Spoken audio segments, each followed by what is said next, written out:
So this week, read about the 10 plagues. And the 10 plagues were meant to hurt Egypt and hurt the Pharaoh in the place it hurts the most. Um, the plague of the death of the livestock of Egypt was clearly destroyed the finances of Egypt. The same is also with the plague of the grasshoppers and the hail, destroying all of the produce of Egypt. There were also plagues that hurt the Pharaoh and hurt the Egyptians, their bodies, physical pain, like the plague of lice, the plague of boils. And there were plagues that hurt life itself, like the plague of blood, the water is transformed to blood, where the plague of the wild animals, where people are just being killed, and the plague of the firstborn. There are plagues that attacked Pharaoh's economy, attacked Pharaoh's body, and attacked the life of the Egyptians, life itself. What stands out as an anomaly is the plague of the frogs. The frogs didn't hurt the finances of Egypt, didn't hurt the bodies of the Egyptians. I mean, the Egyptians ate frogs, so it wasn't like really a big deal for them. It was even more benign to them than people who have infestation of mice or worse, of rats. For the Egyptians, the frogs were not a big deal. They ate all kinds of rodents and stuff. So it was it was definitely unpleasant, but that not more than that. So the question is, what was the goal of this plague? Why was this plague chosen, the plague of the frogs? Especially because it says this plague had more of an effect than any other. The Talmud says that God says, how can I possibly just attack the Egyptians without the frogs? Something like that. I don't remember the exact quote. But I need the frogs specifically to attack the Egyptians. This is the plague that will specifically attack, that's needed to smite the Egyptians. What about the frog was so unique? And we find it also that this plague went on longer than all other plagues. It says in Rashi that the method that Hashem used for the order of the plagues was similar to the order of a king who's trying to attack another country. The first thing he does is he cuts off the water supply. After cutting off the water supply, what does he do? He comes in with his trumpets and his horses braying and just frighten the opponent. So a similar way, the first thing God does is he cuts off the water supply. He turns all of the water to blood. Then what does he do? He brings the frogs who are croaking and making all these noises. That's what Rashi says. Rashi uses two words. The king sends the trumpets out to frighten them and to bewilder them. To frighten them and to bewilder them. So it says that all the other plagues, once they were over, they were over. But here the Torah says, Rak ba'yor tisha'arna. Moses told the Pharaoh that the plague will end. There will be no longer be frogs running around Egypt. They will remain in the river. And it says that they stayed in the river. They continued to croak in the river. So that's the meaning of the two expressions of Rashi. As Rebbe explains, the Yara means to frighten them at that moment. Ulabal, to bewilder them even afterwards. They see the frogs are still there. All the other plagues, once the plague was over, it was completely gone. So what's the message here? What's the unique characteristic of frogs and the plague of the frogs, and how that somehow was needed to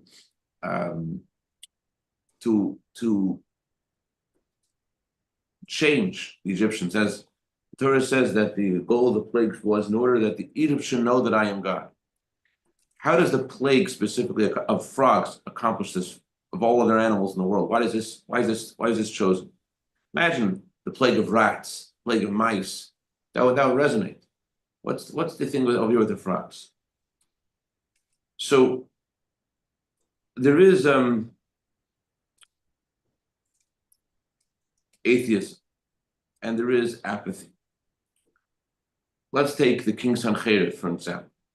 King Sancherib, 2,500 years ago, he became an emperor of the entire world. He vanquished every country. And Sancherib said about Jerusalem that I've seen other gods in other countries, I've destroyed them. There's no God here either. Ein Elokad Elokad. There is no God of gods. The Hashem, even from the perspective of idol worshippers, is greater than other gods.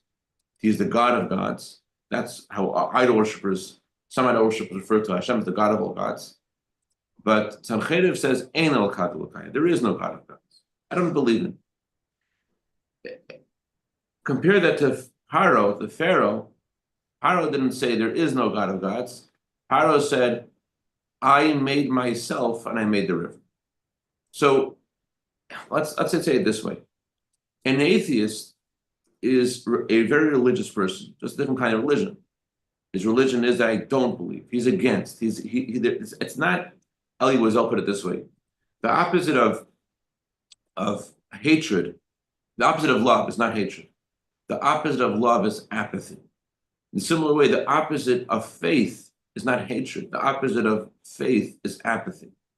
So if someone is an atheist and they're against, and it bothers them that people are believing in God, that means that it matters to them somewhat, that touches them in some place. And that's why that's why they react that way. I mean, how long can you be angry at something that doesn't exist? The fact that you're angry and it bothers you and it spurs you means you're connected to someone.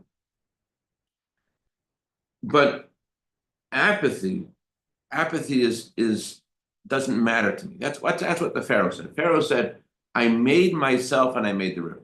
I made the Nile River. I created myself. What the Pharaoh was saying was this is an evolutional process. Things are going on for a long time. There have been parents and children for generations. Due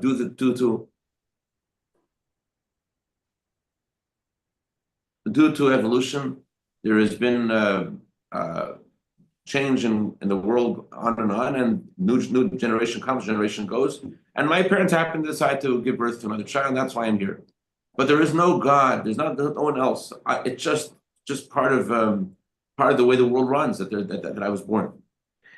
So here comes the plague of the frog, and the plague of the frog highlights that in other words, the Pharaoh was saying. Let's say in other words, the Pharaoh was saying that there may have been a God. There may have been a God that created the world, but it's nothing to do with me. There is a God in some higher world, in some higher realm, maybe a few hundred miles away in space somewhere. The Pharaoh's like, I'm okay with that. I believe that. I'm okay if you believe that, and I'm okay believing that too. But let's face it, the Pharaoh is saying, there's nothing. God has nothing to do with us. God has nothing to do with the world. There's a God somewhere. It's nothing to do with us.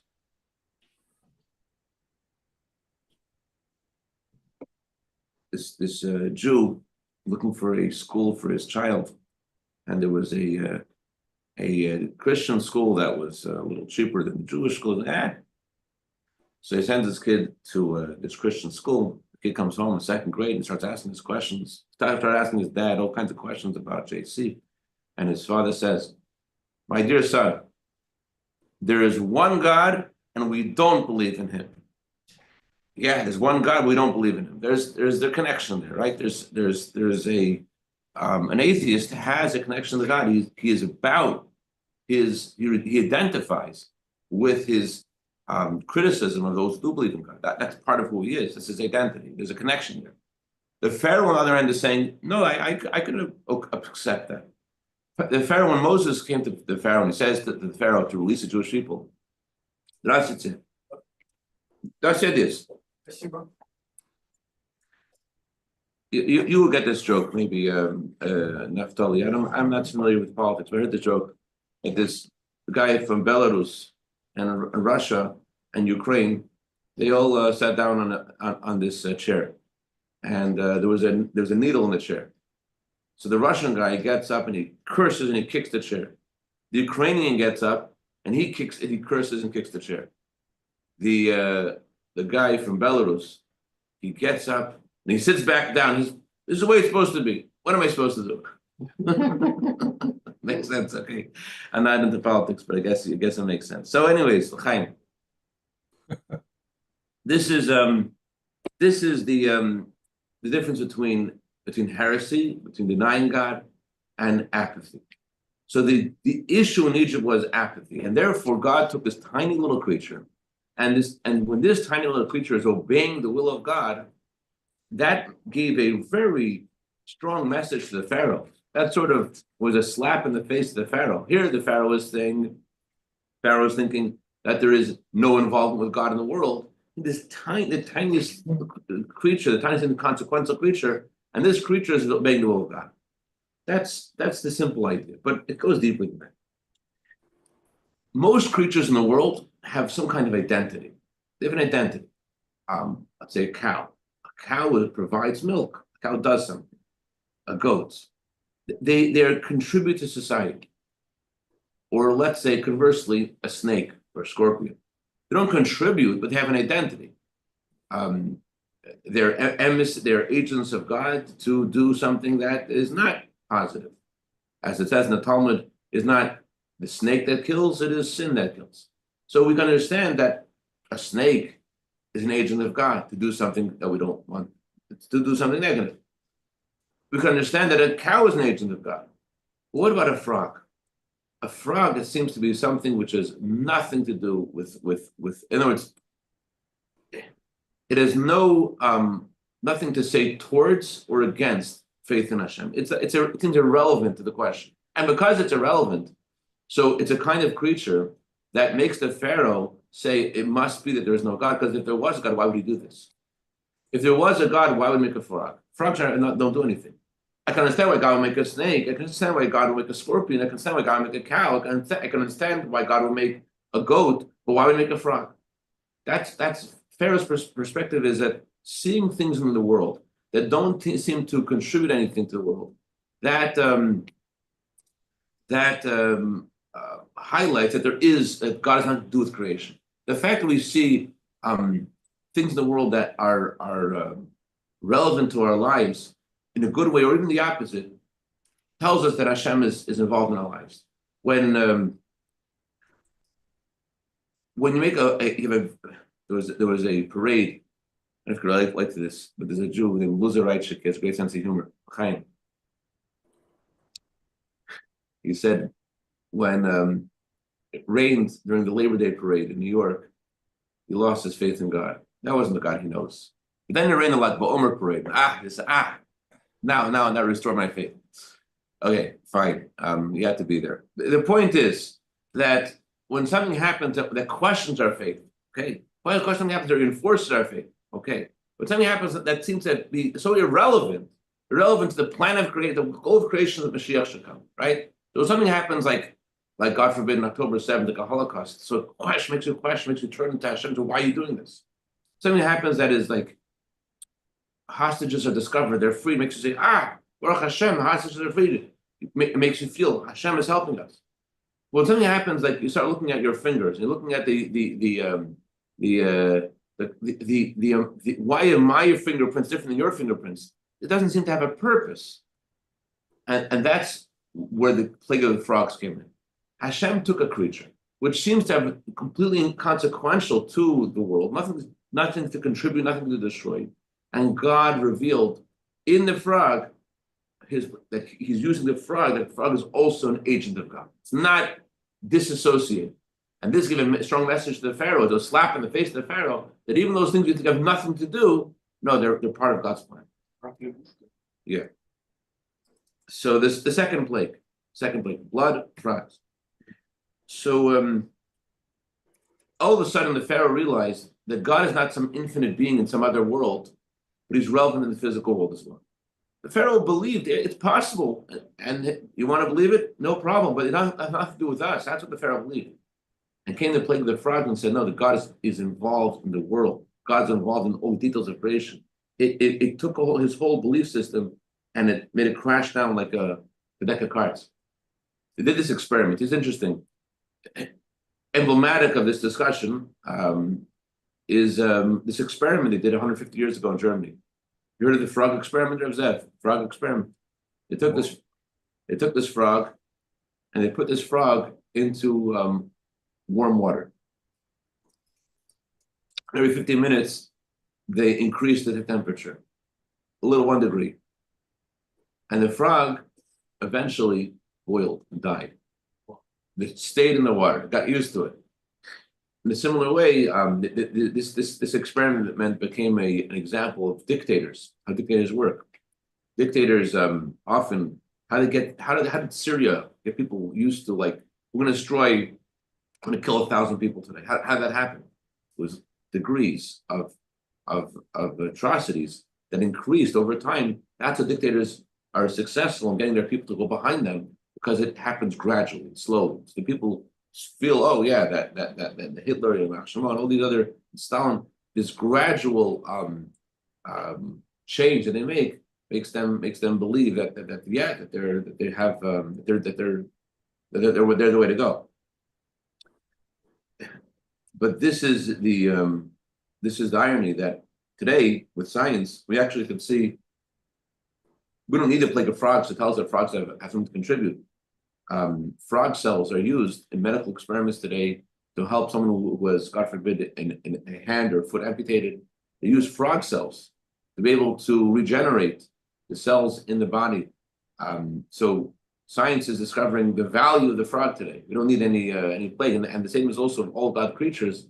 Even those creatures which seem to have nothing to do with the purpose of creation, there's something deeper that meets the eye. I want to tell you a story.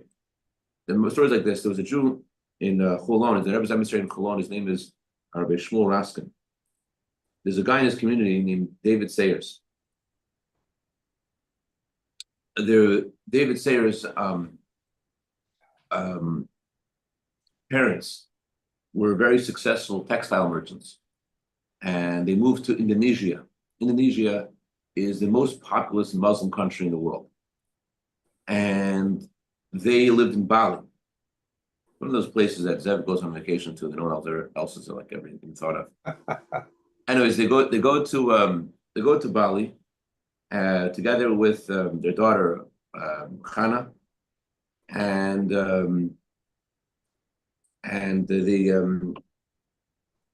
this Hannah grows up without anyone Jewish in her life, right? And so she marries her Muslim neighbor.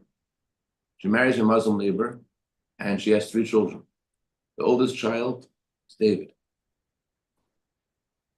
David kind of wishes that David won't know about his heritage, know about his Jewishness. But his bar mitzvah is coming up. He's turning 13 years old. And who is going to teach him about being a Jew?